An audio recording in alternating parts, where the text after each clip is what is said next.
যুদ্ধবিরতি ঘোষণার পরও শান্ত হয়নি মধ্যপ্রাচ্য।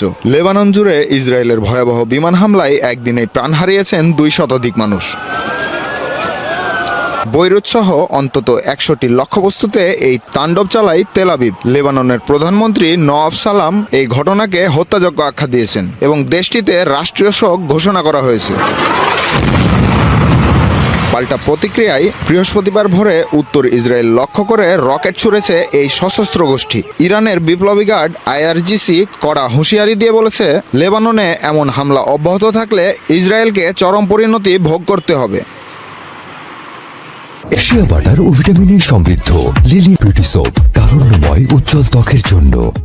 এরই মধ্যে যুদ্ধবিরতির পর যাতায়াতের অনুমতি দিলেও লেবাননে হামলার জেরে আবারও হরমুজ প্রণালী বন্ধ ঘোষণা করেছে ইরান। গুরুত্বপূর্ণ এই সমুদ্রপথ থেকে ফিরিয়ে দেওয়া হয়েছে জ্বালানিবাহী জাহাজগুলোকে।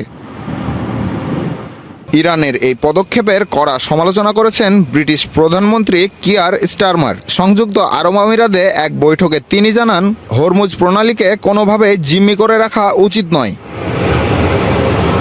এদিকে হোয়াইট হাউস থেকে ডোনাল্ড ট্রাম্প জানিয়েছেন, তেহরান চুক্তিতে রাজি না হওয়া পর্যন্ত মার্কিন বাহিনী ইরানের আশেপাশেই অবস্থান করবে। এই উত্তেজনার মাঝেই প্রথমবারের মতো ফোনে কথা বলেছেন সৌদি আরবের পররাষ্ট্রমন্ত্রী ফয়সাল বিন ফারহান আল সৌদ এবং ইরানের পররাষ্ট্রমন্ত্রী আব্বাস আরাকচি। এই পরিস্থিতিতে শুক্রবার ইসলামাবাদে স্থায়ী শান্তি চুক্তি কতটুকু এগোবে তা এখন দেখার বিষয়।